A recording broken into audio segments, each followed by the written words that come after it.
reflect on how we do our remembering as a community, to reflect on the importance of certain kinds of remembering, to reflect on how remembering the past in certain ways has implications for our present and our future. So that's what we'll be talking about today, is this issue of remembering and preserving our collective memories. So I want to start with kind of an overview of Project Welga, which is the project that I lead. Project Welga, Filipino Perspectives on the 1965 Grape Strike. But just quickly, I think there's a bunch of people in the audience who can speak Spanish. What does Welga, this particular spelling of Welga, mean? And we saw it in the film too. Anybody? Strike, right. Now, Welga, spelled W-E-L-G-A, is also actually a Tagalog or Filipino term because Filipinos were also colonized by the Spanish. I mean, this shouldn't be a surprise that, well, at least my last name is Rodriguez. I think Arroyo is actually a Spanish name too, isn't it? Maybe not. Mine is. And it has the same meaning. So Welga also means strike in Tagalog. And so the project that I lead, Project Welga, aims to bring Filipinos' leadership and engagement in the Delano Grape Strike of 1965 to light through the creation of basically a physical archive and a digital archive. And part of what we're collecting in this archive includes oral histories of strike participants and supporters. And so what we're going to do is officially kind of launch this strike in September because, as many of you may know, September is the 50th anniversary of the strike, September 8th, 2015. Now the Grape Strike of 1965 here in Delano was an important moment not only in the struggle for immigrant labor rights, but also for civil rights, as an overwhelming majority of its participants were immigrants of minority backgrounds. So of course you know, having viewed by now the film, that Filipinos like Larry Itliong, who we saw, you also saw others, including Philip Veracruz, were vital in organizing the strike and the United Farm Workers, and of course the boycott that also followed the strike.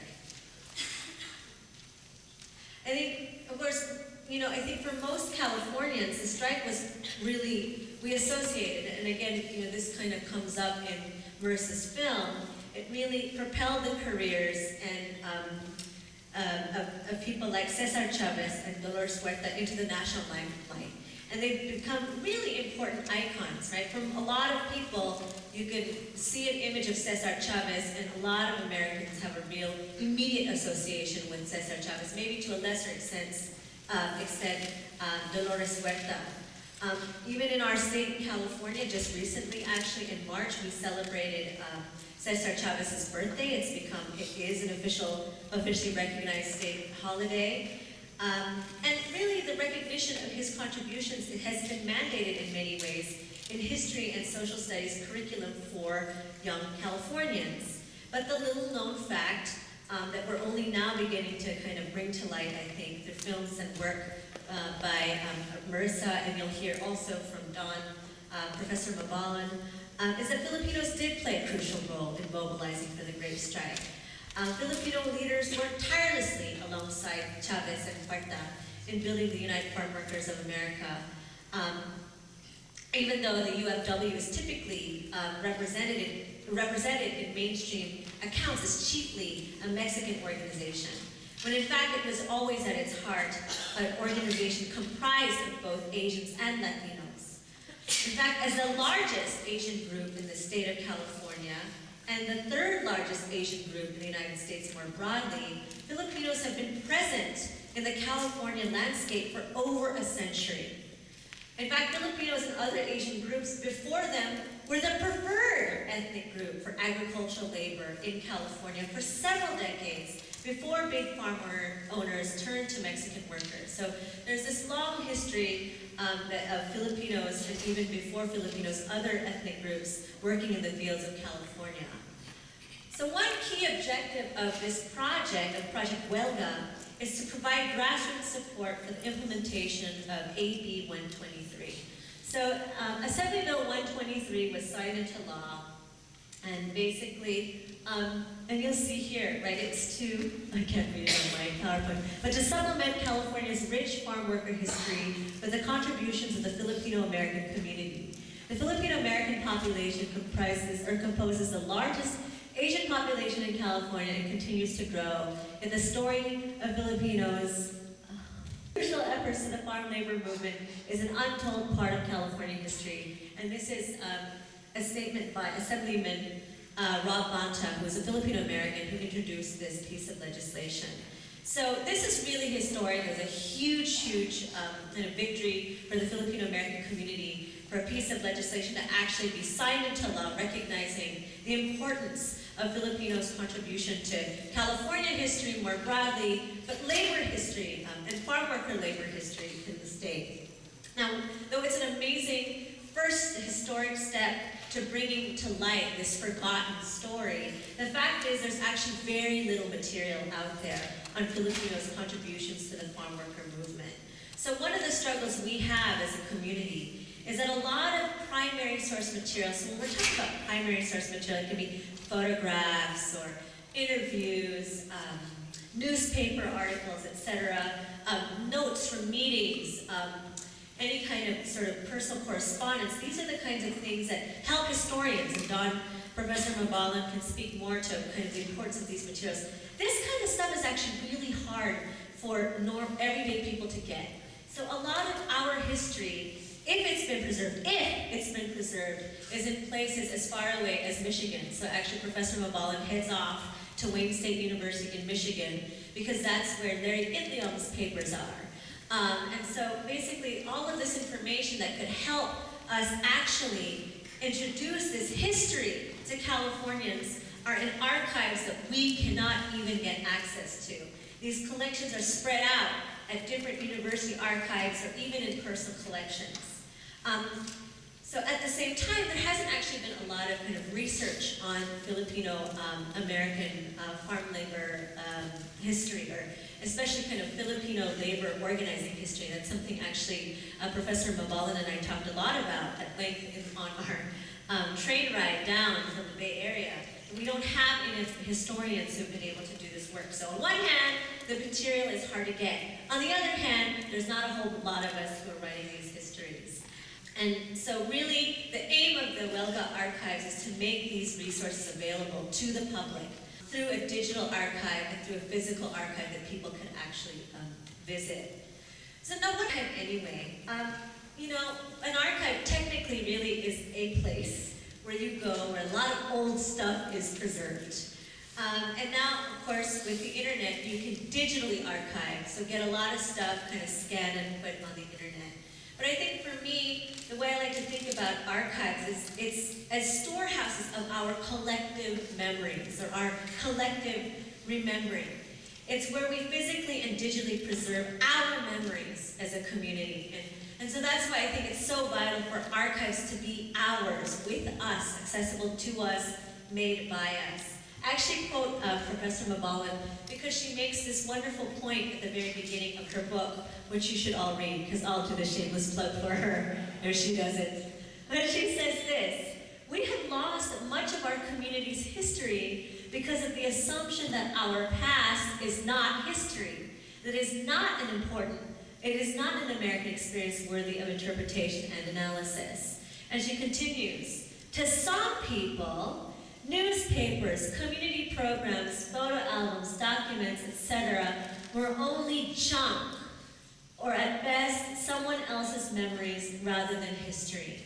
And so, Professor Mabalan points this out, and I think it's really important that we realize that those photographs in our garages, the papers that are all in shoe boxes in our closets, that is our history. And we need to kind of value that because we all have a story to tell. So what we've had in the archive is precisely that. We're kind of collecting all of the junk, because it isn't junk, it's incredibly valuable. And so we've started to get resources from people. We've got this great protest button that was donated very recently. the director of an arts alliance in Oakland, California. He had a whole bunch of these buttons. Here's another one. I mean, just look at sort of the images too, right? So you can see the grapes, AWAC and the NFWA. This button, Mabuhay, which means long live in Filipino. UFWOC, AFOCI. This is also about a Bayani village, which was discussed in the bill, the retirement bill, the film, the retirement village that was built. We also have this kind of material. We actually have this newsletter and other kinds of material about kind of just organization. Like there was so much work that went into kind of supporting the strike and later the boycott, right? In the end also, you know, it's so important, and this is partly kind of a main aim in our work in the archive, is remembering even the unsung heroes. I mean, typically, the way we think about history, it's always about really great individuals. There's, you know, Martin Luther King Jr., there's Cesar Chavez, or now we're thinking about Larry Itliong. And these are important figures that we should, in fact, celebrate and value. But the fact of the matter is social change, movements happen because masses of people participated and supported. And so part of what the archive does is to also lift up the voices of everybody else. It lifts up the voices of the women who were cooking in the kitchen to make sure that people could eat, to get through every day of the strike. It lifts up the voices of the children, of farm workers, and even their sort of adopted children, who also were very much affected. I mean, you saw in the film too, how they were also impacted by the strike. Part of what we're doing also in the archive is just even beyond the Filipino community, beyond the Mexican community. The Grape strike touched so many people's lives. It really sparked it was at the heart of what became the Asian American movement. Some of you may not be aware of sort of this movement of Asian Americans that really tried to transform higher education. And Asian Americans joined African Americans, Chicanos, in really trying to transform university education. And the Grape strike was so much a part of inspire them to inspire young people like you to basically boycott and strike their schools. In fact, where Professor Mabalan teaches, San Francisco State, a few years after the strike in Delano, students like yourselves walked out from school for several months, shut down the State University, the San Francisco State University, and demanded ethnic studies. And we have places like where I teach, Asian American Studies at UC Davis, because young people took inspiration from humble farm workers and realized that they too had collective power. And so really that's kind of what we're trying to do in the project. I mean, for the Welga project, of course, we're highlighting Filipinos' perspectives, as I said, but we also really want to celebrate the joint efforts of Filipinos and Mexicans. And so we're really kind of, and you can see even if you go back to kind of these buttons, a lot of the collection is comprised of things that kind of highlight the solidarity. In fact, that's why I decided to even choose Welga as a title, because it was a term that we actually share in common with our Chicano, Latino brothers and sisters, a strike that, the term for strike. And so, just to kind of wrap up, because I think it'd be nice to, we want to hear from Professor Mabalan and definitely to hear from all of you, any questions or comments you have. But one of the things I wanted to say is, part of what I think is important about remembering is the importance of remembering for today. So I'm actually not a historian. I'm a sociologist, and part of what we do in our work is to study the contemporary. And I actually work very closely with what I call the contemporary manongs, or the today's manongs and manangs. And that is kind of Filipino low-wage workers working right now all throughout the state of California. And so I work with specifically caregivers, or people who work kind of to take care of elderly people. And in the interviews I do with people, they describe their experiences of discrimination, of exploitation. This is just a quote from, this is Manang Vicky, actually in the photo, and she says, she describes how this one particular employer treated her. She says, "I don't like you, N-word." and she describes my back was hurting and couldn't work, so I communicated that to my boss. But then she started leaving me threatening phone messages, and there are other kind of accounts actually of physical abuse by the employers. And so remembering this past of labor militancy is so important even for today, to inspire people like Ana Vicky to stand up for their rights. And whenever we share the stories of Larry Itliong, of Philip Veracruz, of the farm workers of Delano, it inspires them. And in fact, they did very recently form their own organization. So there's something about remembering that's so urgently important for today. And just of course remembering for the future, I just wanted to kind of leave us all with this quote by Philip Veracruz, especially because we have an audience of relatively young folks. But he says, this education and knowledge of the power of the minorities of this country. And so really, the ways in which memory or remembering becomes important for us, and we shouldn't treat history in a passive way. I think there's a way when we think about history as exactly that, something in the past, and we relate to it kind of passively.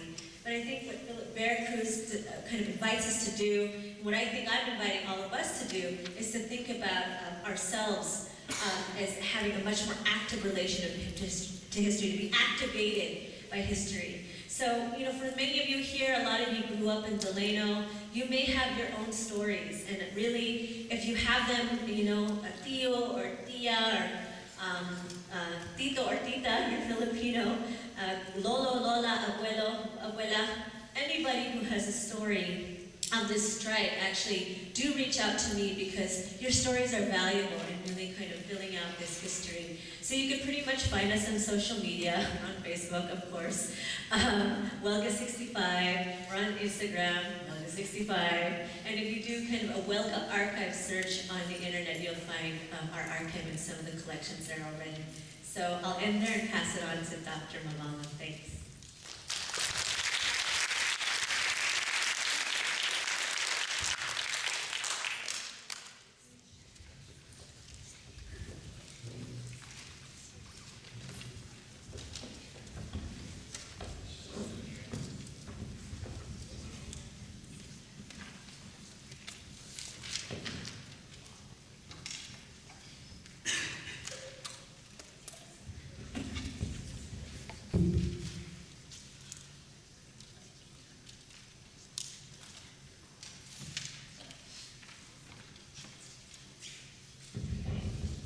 Thank you so much, Dr. Rodriguez. That was really wonderful. I can't express how important Project Welga is to the work that we do as historians and to our larger community, in preserving all of this.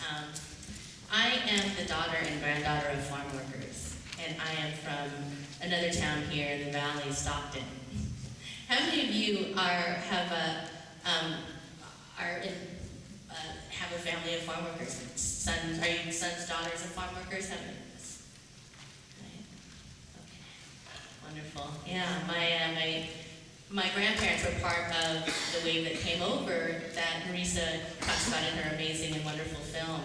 And when I went away to school, it wasn't until I went to UCLA for undergrad that I really came to appreciate and really understand what it was to come from a farm worker community, what it was to work, what it really meant for them to work in the field so that I could have the choices that I had. And so a lot of the work that I do really is based on honoring that sacrifice of my grandparents. I can get emotional now. This is very emotional to be here in Delano and to be talking about all of this wonderful stuff. Delano and where I'm from, Stockton, are really ground zero of some of the most important history that people have made here in the United States. The farm workers movement is one of the most important movements for social justice, in American history, in human history. And I'm going to talk about the work that I've been doing in recovering the history of Filipinos in Stockton and in labor in particular, and the new project that I'm working on, and that's particularly Larry Itliong's life and farm labor history in the United States. So the book that I wrote that came out a couple years ago is Little Manila's in the Heart. And I set out to write a history of Filipinos in Stockton. And Stockton was home to the largest community of Filipinos outside of the Philippines. And I had learned about Larry Itliong not in Stockton. I learned about Cesar Chavez in Stockton, and you may know that Dolores Huerta is from Stockton, right? You all knew that. But I did not know about Larry Leung. And when I was at UCLA, we learned in Asian American Studies classes and Filipino American History classes, we learned about Larry Leung and his pivotal role in the 1965 Grape strike. What I didn't realize was that Larry Leung was from Stockton. And think about that kind of tragedy.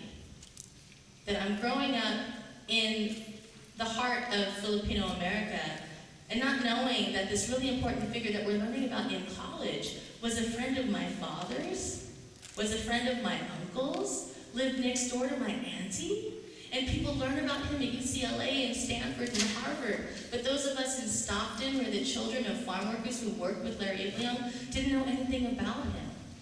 And that's why it's so important, Maurice's film, Dr. Rodriguez's project, and the work that I'm doing to try to recover that history for our community. So let me talk about Larry Leung and who he is, and kind of contextualize him. Because the work that he did and what he brings to Delano and to the organizing to Delano is part of this larger history of Filipino-American labor history I'm going to talk about. So Larry Leung, his nickname was Seven Fingers because he lost 3 of his fingers in an accident. And I came home from UCLA one day and I asked my dad, did you know Larry Leung? He's like, oh, 7 fingers? Because he lost his fingers in an Alaskan salmon cannery accident. He was born in Pangasinan. He came as a teenager. He had a grade school education. He wanted to be a politician and a lawyer. And very early on, he got involved in farm labor organizing. He was part of the Filipino labor migration cycle that Maurice's film really highlights well. February to June, most Filipinos are working in asparagus in Stockton. From June to August, they work in the Alaskan salmon canneries, and oftentimes my students say, canned salmon, that's gross, and I have to remind them, this is before refrigeration. If you lived in Iowa, the only way that you tasted Pacific salmon was in a can. And Filipinos were the ones who did the labor in the canneries. And then August through October, Filipinos would then go to Coachella, and whenever I think of Coachella, I do not think of the music festival. I think of working the grapes, right? And that's the perspective that I have as a child of a grape worker. And then Delano, right? And November to January, there's celery and there's pruning. And so for decades, Filipinos had been going up and down the West Coast doing this labor migration cycle. And Stockton becomes kind of the ground zero for Filipino labor for a number of reasons. One, there's work almost year-round in Stockton. So you could do asparagus and pruning and peaches and grapes and celery and tomatoes and all of these crops that my family worked in.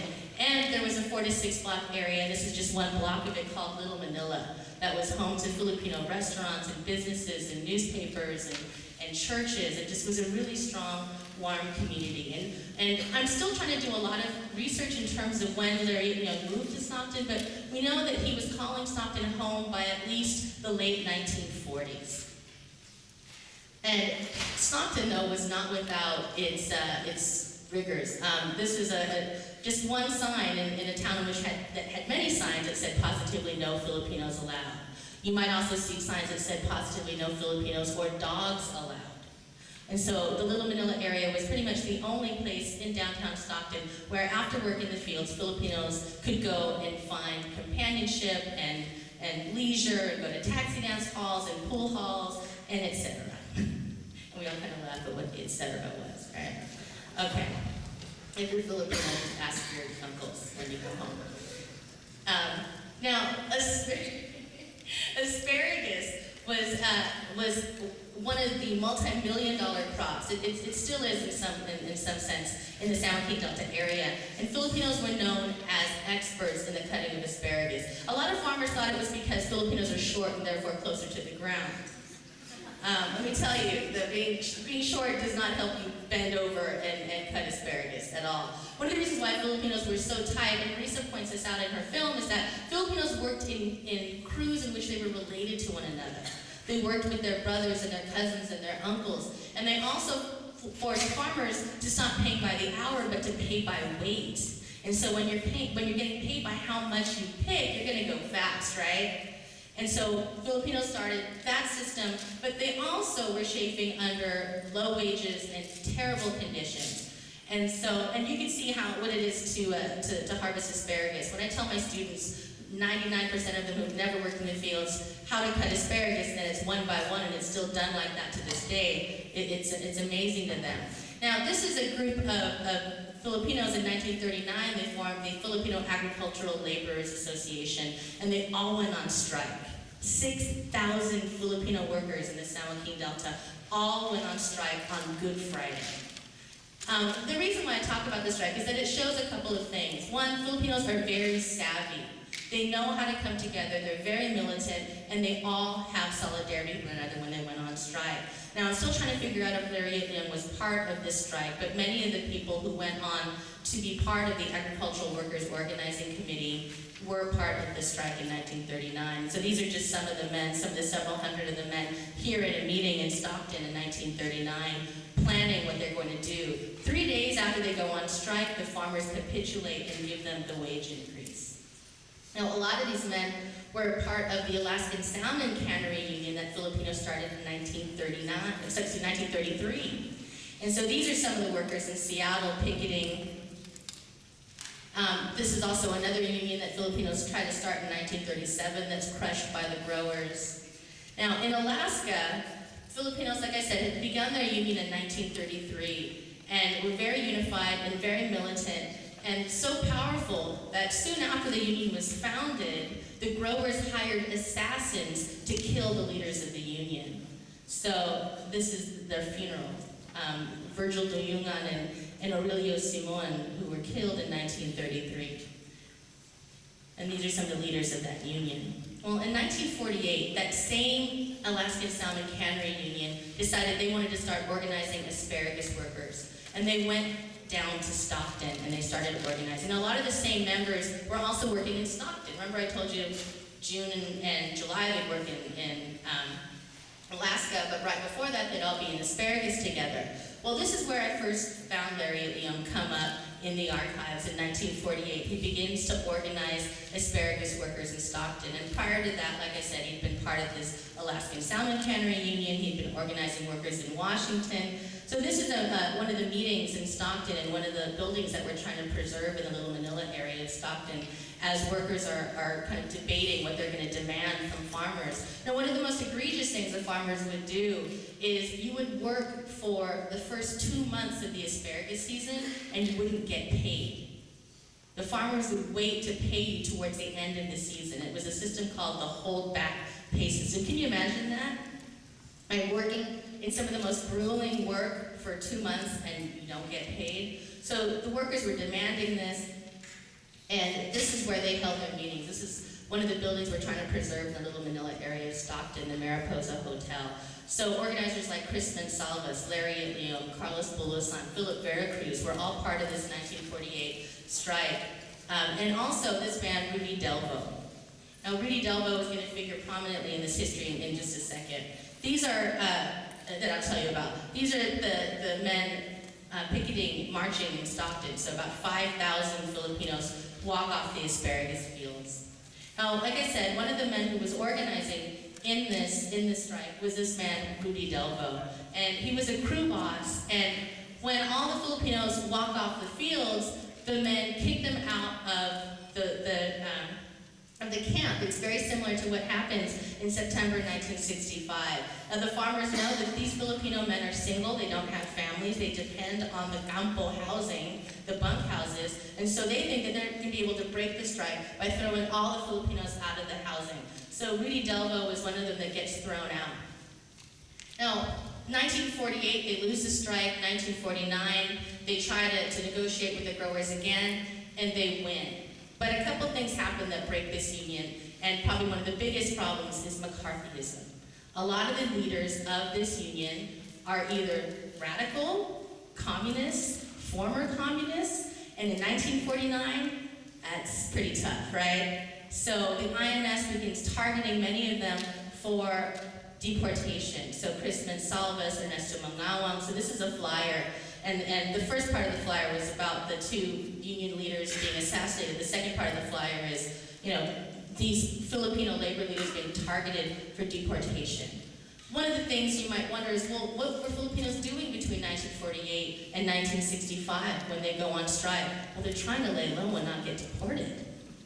You know, so you see a huge dip in not just Filipino labor organizing, but labor organizing in general, as a lot of these former radicals are trying to make sure that they don't get targeted by the FBI and deported and jailed, etc., etc. Well, in 1959, Rudy Delvo and a friend of his named Dolores Huerta tried to begin an organization called the Agricultural Workers Association with a priest named Father McDonald in Stockton. And the Agricultural Workers Organizing Committee is proposed by the AFL-CIO.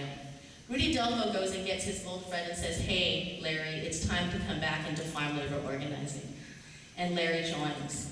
And that's how Larry becomes a member of the Agricultural Workers Organizing Committee. And then in the early 1960s, he's sent down to Delano. And I'll leave it there because Maurice's film tells the rest of that story.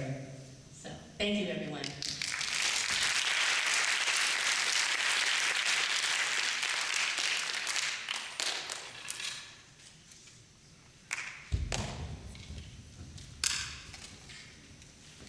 So I think we're going to do a Q&A now. Correct? Anyone have any questions for us?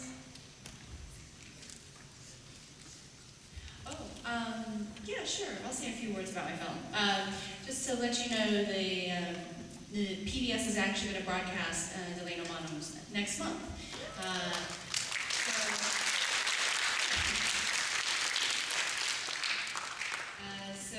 So we're happy about that, and then it'll also be broadcast, I think, rebroadcast in October as well for Filipino American History Month. And more than anything, if you can like it on Facebook, or anything you want to talk to me about, you can come up to me, but you can also go to our website, delanomanos.com as well, and email me and ask me stuff. But it really is a pleasure to be able to be here and show it to all of you guys.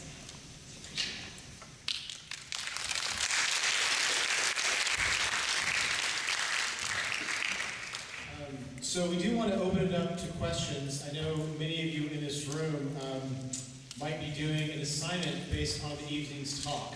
And then there might be community people here as well who might have questions. So if you have a question, don't be afraid to raise your hand. But again, being that I invited these three people here, I'm going to take the liberty and ask the first question. In putting this together, one of the things that I wanted to ask each of you is about the idea of memory, but also place.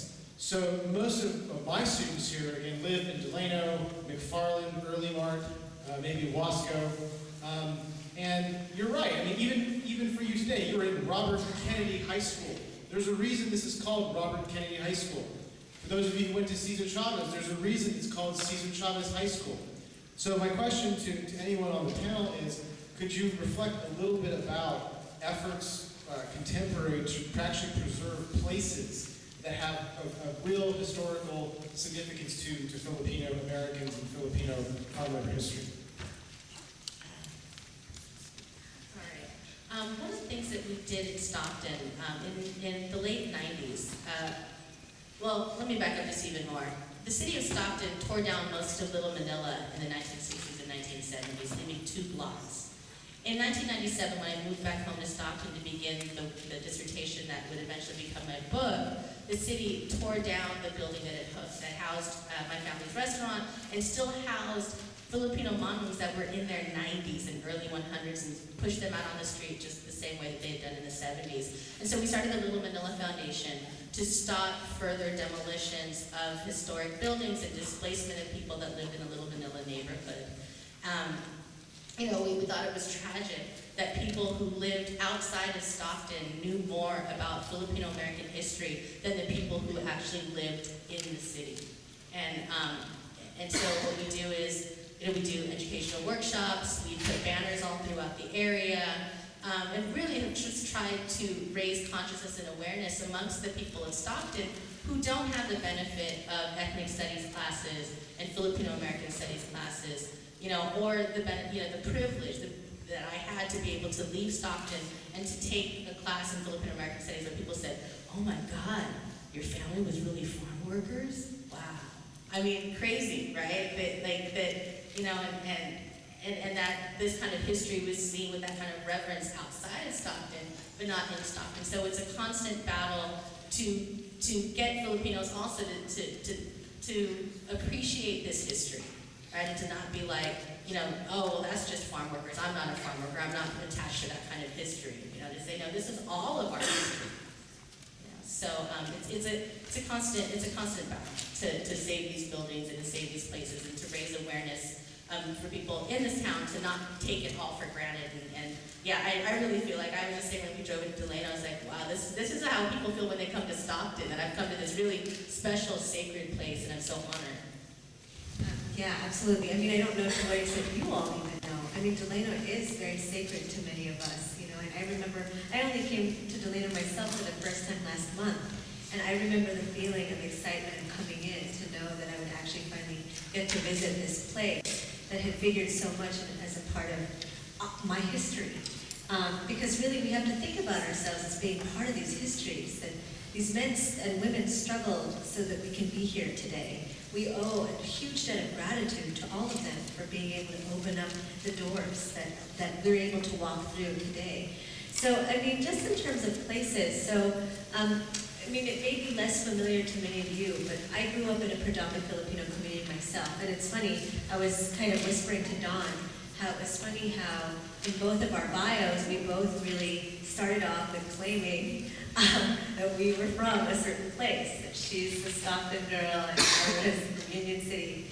And so part of what we've been doing there is supporting, just to also as a way of inviting people to think about our history in Union City, is my middle school actually just recently, it's still not official yet, but recently changed its name from Alvarado Middle School to Larry Leon Veracruz Middle School. So, I mean, we're still in the process of actually raising the funds for the school to actually have an official sign. But I mean, part of that is precisely to kind of be able to mark this as a really important place for the Filipino community, for giving us an opportunity to think on and reflect on our immigration history to that particular place, Union City. And one of the other things, just a part of Project Welga, and this is something that maybe some of you can help us with, is one of the things that we realized is that in the 60s and 70s, murals and public art was sort of a thing that communities did. And so one of the things that actually is happening is there are all these murals all around us that we walk by every single day and we just ignore them. Because those spaces, those places, have no meaning for us anymore. And yet there were great efforts to kind of be able to use public space as a way of claiming and representing our histories. And so one of the things that we find is kind of tragic is one, people just pass them by, and two, that they're not being preserved. Three, we've got issues of demolition, because oftentimes these murals are in urban areas or supposedly deteriorating areas that are up for redevelopment. So one of the things we're trying to do through Project Welga is have people start taking pictures of them so we can at least even identify where they are and begin to preserve the memory of these places. So we started a little bit just in Oakland because we're working with a community partner who just has all this knowledge about all this public art. And so we found a bunch of murals. And again, you know, they're kind of fading now. And actually one mural is completely covered over because the new building was expanding and they just kind of knocked it down. So part of what we're trying to do is kind of pay attention to the places that our people, our communities fought very hard for, and these public images and representations that our communities fought very hard for, and to kind of keep them in our collective memory. Because place does matter. And I think, you know, for all of us here, I mean, Marissa can also share her story because she's a local girl too. I think we all came into our careers because of our experiences of growing up in places like this. Growing up as brown, you know, girls and then women in schools where our teachers were mainly white, didn't kind of reflect our experiences maybe. I mean, I can speak for myself that that's what drove me into doing what I do now, is that, I couldn't, and precisely what Dawn has gone through. You go to college and everybody's telling you, you're finally learning this history about this place you grew up in, and to think that all these years you were denied that opportunity to learn, and trying to kind of really break that barrier through the work that we do. So I grew up in Bakersfield. I went to VHS, and my cousin went to Delano High School, and I grew up going to Filipino weekend every year and dancing the tinikling and all that stuff. And I never really thought about the manos, these older men who were around us, especially here in Delano when we were living in my grandma and grandpa's house. I just called them uncle, and then they would give me money on my birthday and on Christmas time, and I would say thank you, uncle, and I wouldn't even know their real names, anything. So I did. I grew up not knowing anything about this history. We grew up around. I could hear on the news that there was a boycott, and Cesar Chavez's name was there, but I had no idea where he was or how that related to Filipinos. And it took years and becoming a filmmaker to value this history and to have other people outside tell me, you should really tell that story about Delano and about the Filipinos who were involved in United Farm Workers. And I was like, oh, that's really funny, because I grew up in that area. I knew nothing about it. And even then, even in making Delano Manos, I had to research to find out all of this stuff about people. And, they're talking about archives.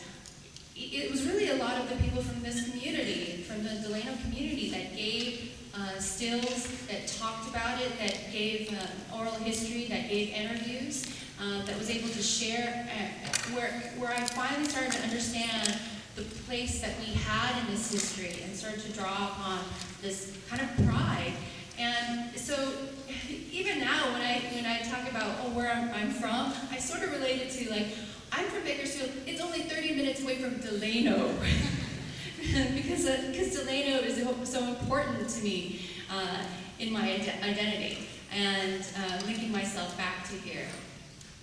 And one thing that happened today when we were driving into Delano, I picked these guys up from the Wasco Amtrak station, and then we drove in, was I wanted to show them where my grandpa's bar was on 10th Street in Chinatown, which should have been called Filipino Town. And there's nothing there. There's a gas station there now. And there's nothing to show them. There is Filipino Hall, there's Agbayani Village, and there's 40 acres. But there's not that much for Filipinos to hold on to, grab onto.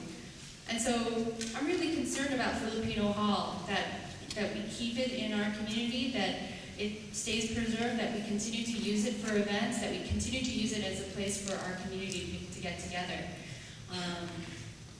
And I don't know what else to say. I'm just really happy that you guys are here to be able to see this.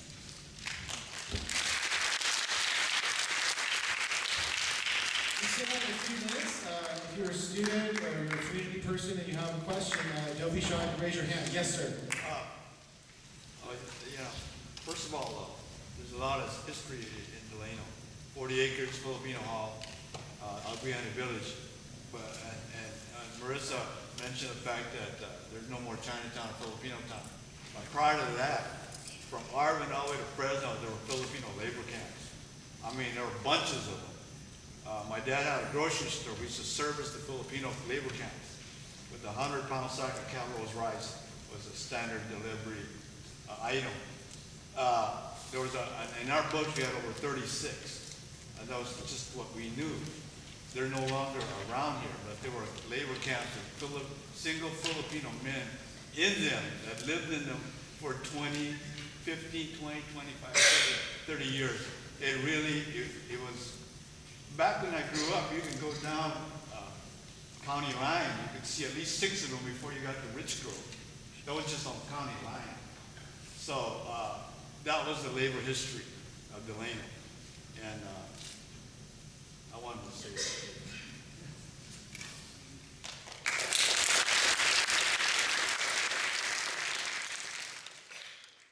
Anyone else have a comment or question? Yes, sir. I'm from Arvin, and I can remember the grapes during the summer. Being a six-man crew, we split 9 cents a box, and those were the 40-pound bucks, not the big box. But I remember also lots of Filipino labor camps. Yeah, they were One there. is north of where I grew up. It was on El Rancho land. And every year, here would come the cock cages, and they would line them. And you know when they were there? Because the cockfights would start. They added a richness, diversity, culture. And I remember they got hot meals trucked out to them. There you go. Here I'm eating my little sandwich. And there would be stacked up wooden They're all gone now. hot meals every day. Yeah. So they knew what they needed. I just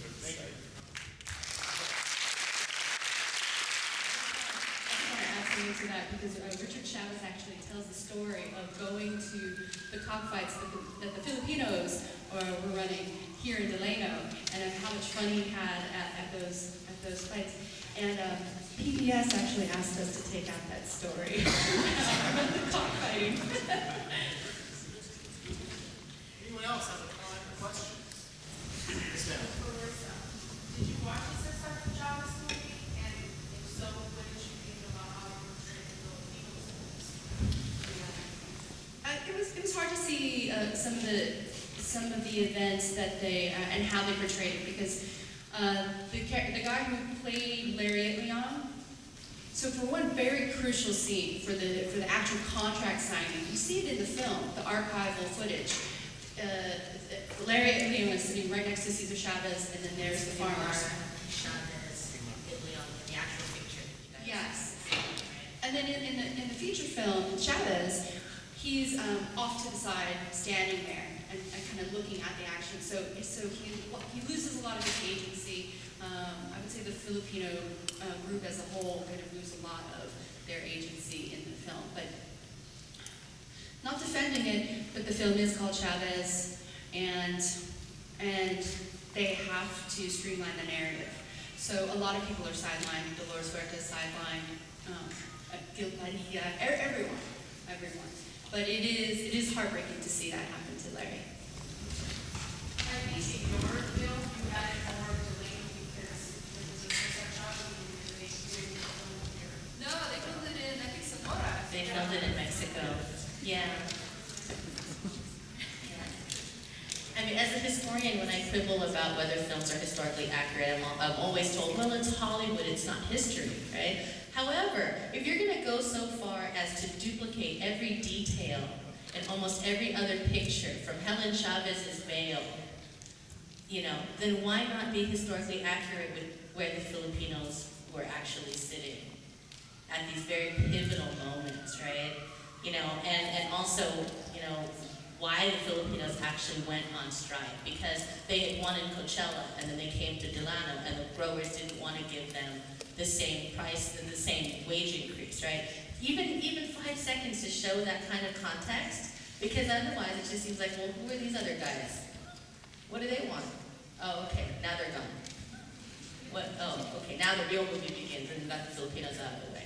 I mean, I helped to pen a response for the Filipino American National Historical Society about the film, and we just felt it was very disappointing that in this moment in which we could convey this really important moment of solidarity, between these two groups that had been working together for so many decades, for which the unity had been so elusive. I mean, that's the reason why it's called United Farm Workers, because it was the Mexicans and the Filipinos finally coming together, that it was this missed opportunity, to really show, I think, what is the most important thing about the film is that here are people that could never come together that finally found the moment. However, there was another place where Filipinos and Mexicans did come together. We just mentioned it, and that was at the cockfights.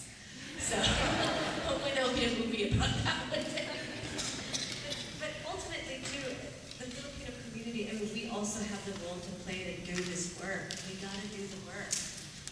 We need to do the films like Marissa has. We need to write the books that Dawn has, I have. I mean, we need to get going. We got a lot of work to do. And so part of it is, I think we also have to look internally as a community and kind of, we do have to recognize that we do have a story that's compelling and important to share.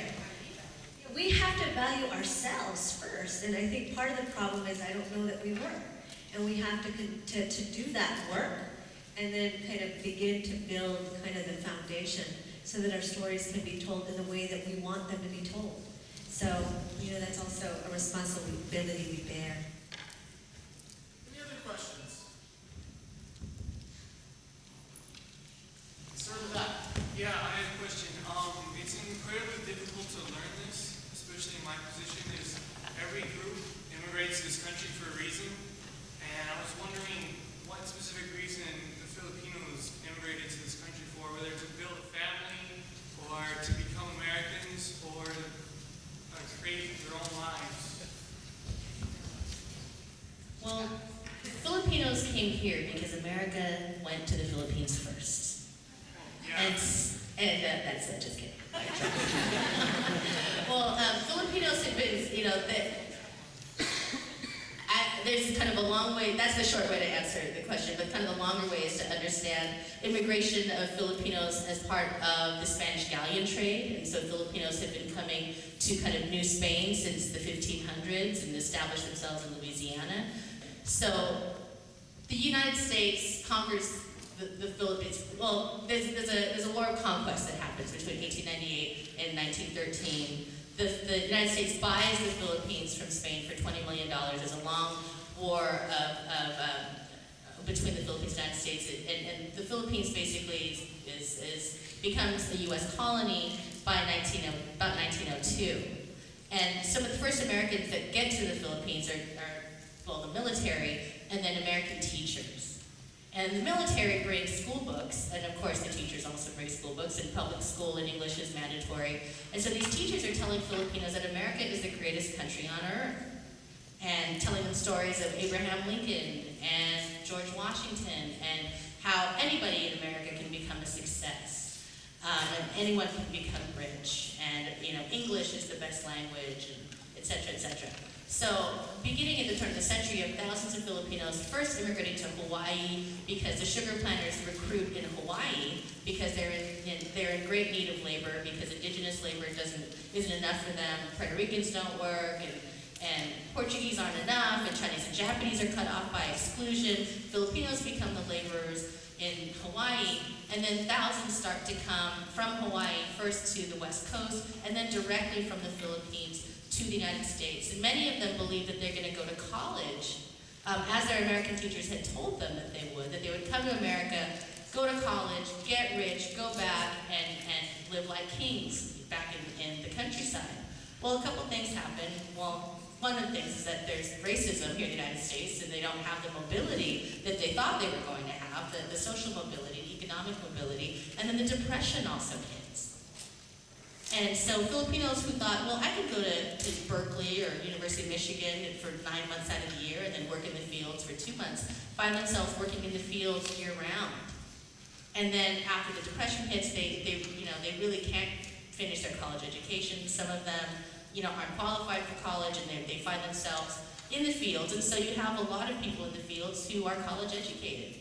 And there are lawyers and doctors and accountants working in the fields, also because racism doesn't allow Filipinos to get any other kind of work. And so you have a labor migration, and this is where my colleague Dr. Rodriguez wants to jump in, that's predicated on American colonialism and on the labor needs of farmers on the West Coast. So Filipinos are coming here believing that they're going to pick gold up off the streets, and they end up cutting asparagus on the ground. So that's kind of the short story.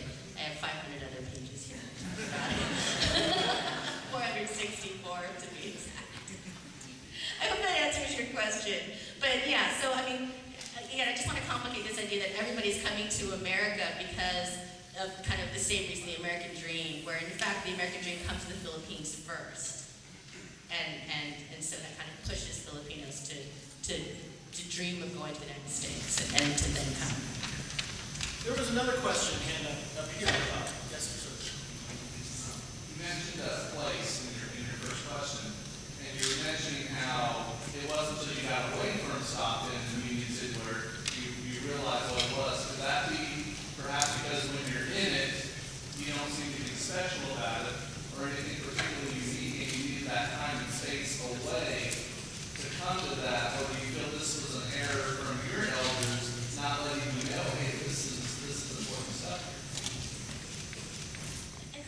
bit of both. And I think Marina and Marisa was also saying the same thing. I mean, yeah, I mean, I grew up with all of my uncles and my dad and my grandpa, everybody around me working in the fields, all the, in their 90s and everything. And it really was, I guess, the time and space too of leaving and seeing it in a whole new light, coming home in a whole new light. But also, I think a lot of people had left Stockton and went other places, and that's a problem that we still have in Stockton that we're trying to work with our youth. That we don't have a university in Stockton that's accessible. We have a private university, we have a community college.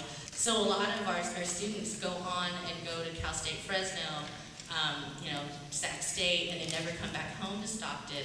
And so you have actually a lot of people, activists and teachers in the Bay Area and LA who are from Stockton that, and so you kind of, in a sense, have a lot of the people that could have come back to teach the youth, teach my generation about their activism in the late 60s and 70s that left and never came back. And I'm sure you probably might have something similar happening in Delano, right? Where you have a lot of people leaving and then not coming back. So it's a little bit of both. And yeah, what Ramon was saying, a lot of the elders saying, who cares about this history?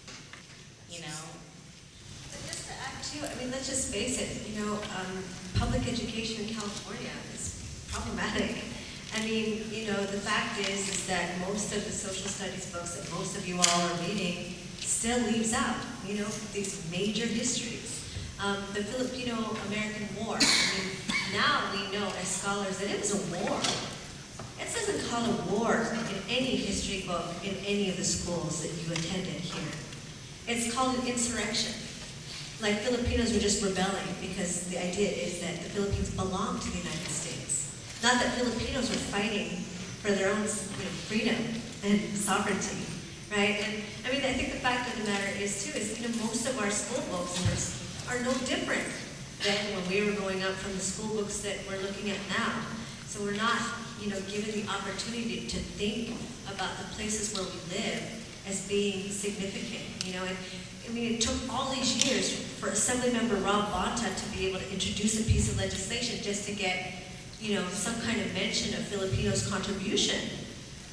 There's no money back in this bill. So part of Project Welga is because we're trying to lead a kind of grassroots effort to just get this stuff out there.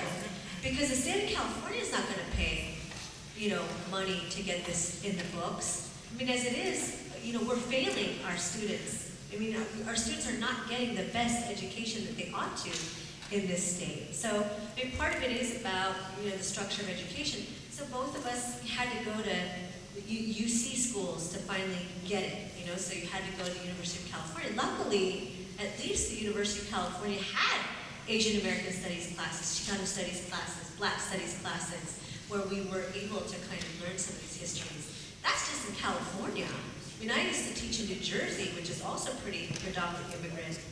I was at a university where 30% of the students were Asian American. We couldn't get an Asian American Studies class there. We couldn't. It was such a struggle. And so learning these histories beyond even the state of California, it's impossible. I mean, we're so lucky to even have it at the UC level, but look at the UCs. It costs $50,000 to go to a UC. That's not a public university. I mean, that doesn't feel like a public university. So part of it is, our public education is no longer public. It's already a public education that is flawed. So I think a lot of it, I mean, it's definitely, that folks aren't coming back, but what's the incentive to come back, right?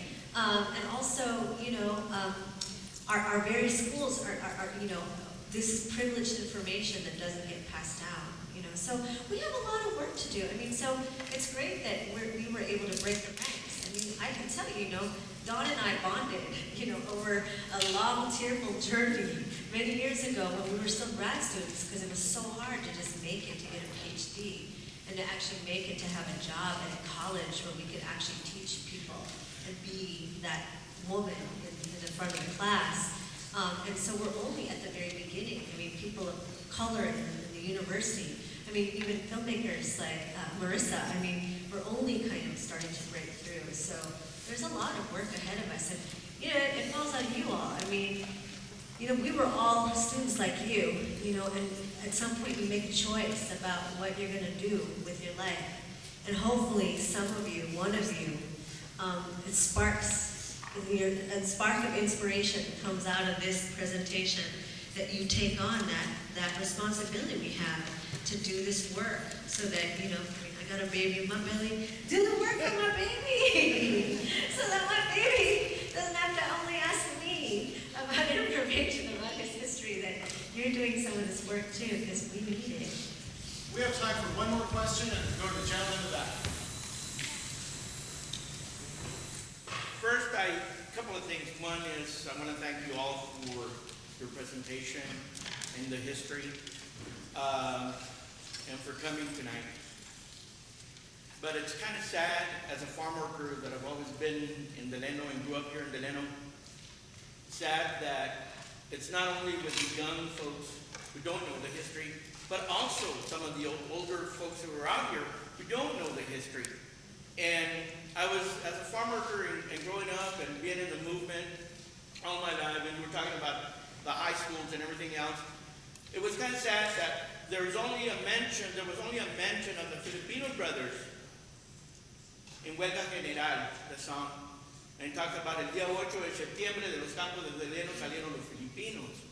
And from there on, it didn't happen. And even though we were part, as Roger was mentioning a while ago, of the camps, we were part of all of this. And somewhere along the line, we lost each other.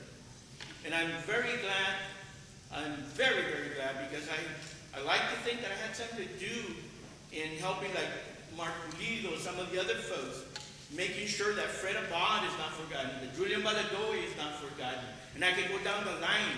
Why? Because I used to go and eat adobo. I used to go eat, I'm serious, you name it. And why? Because if you wanted to have a good food, you go to the Filipino camp. That's where you go. I am very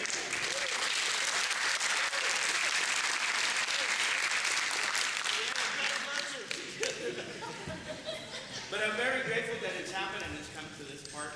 But what I would like to request is that we continue with the teaching of the history.